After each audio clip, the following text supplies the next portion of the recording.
So 11:26 yan mga buddy, 11:26. 11:26.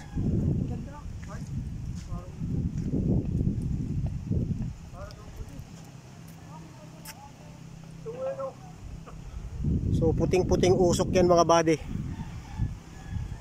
Nandito sa south western part ng mismong pulo. Lumalabas yung yung puti na usok. Ang dami. Ayan talaga oh.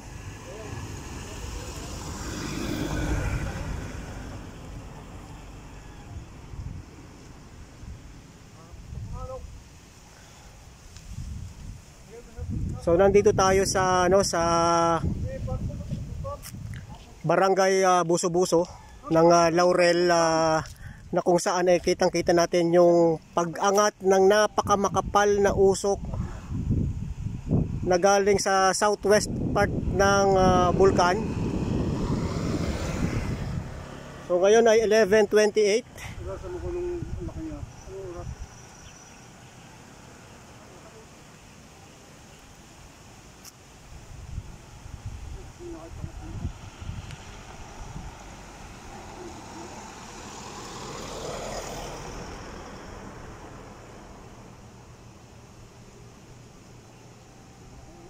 So pinapadpad din ng ng hangin sa southwest or western part. Ayun, meron uling bagong lumabas at umangat na usok mga buddy.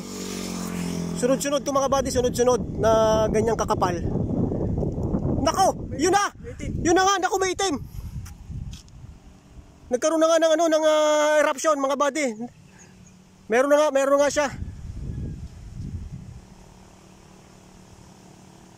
Wow. First time natin na makita si Taal Volcano na ganito yung ibinugay niya.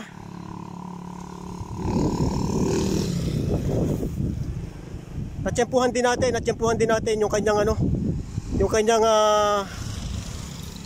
pagpusngat ng ganito. So patuloy pa rin mga buddy, patuloy pa rin siya sa pag-angat. Merong lumabas na na maitim. Nakapagsalado na ah. Pwede akong sarado? Wag naman po.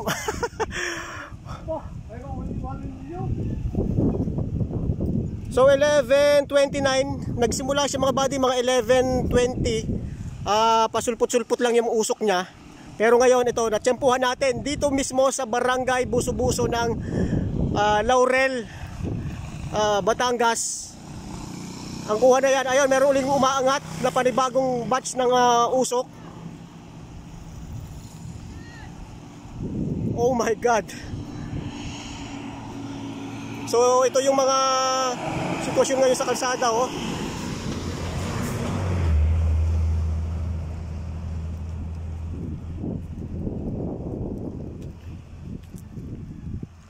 Patuloy pa rin po sa paglabas yung usok.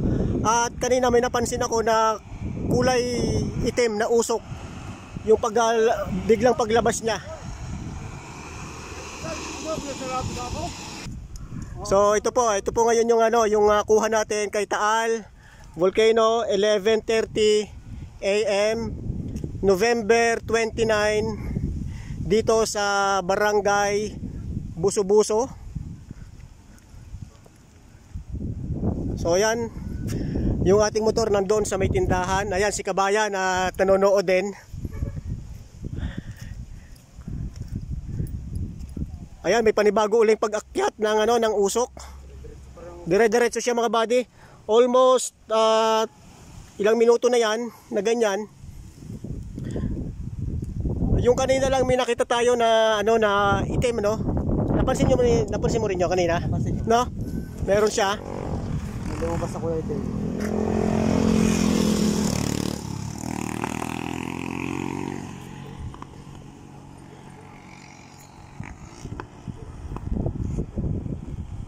So matagal na nating binabantayan si Taal Volcano.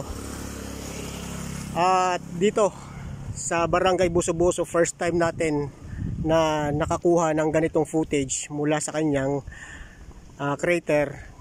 So kanina, maikwento ko lang, galing na tayo dito, dumaan pa tayo sa Laurel, sa Gulod, then bumalik tayo dito para tumambay, nakipaghuntahan muna tayo. At ito nga, habang nagkukwentuhan kami dito nung mga tao dito, yan, napansin namin na biglang lumalakas yung kanyang steaming.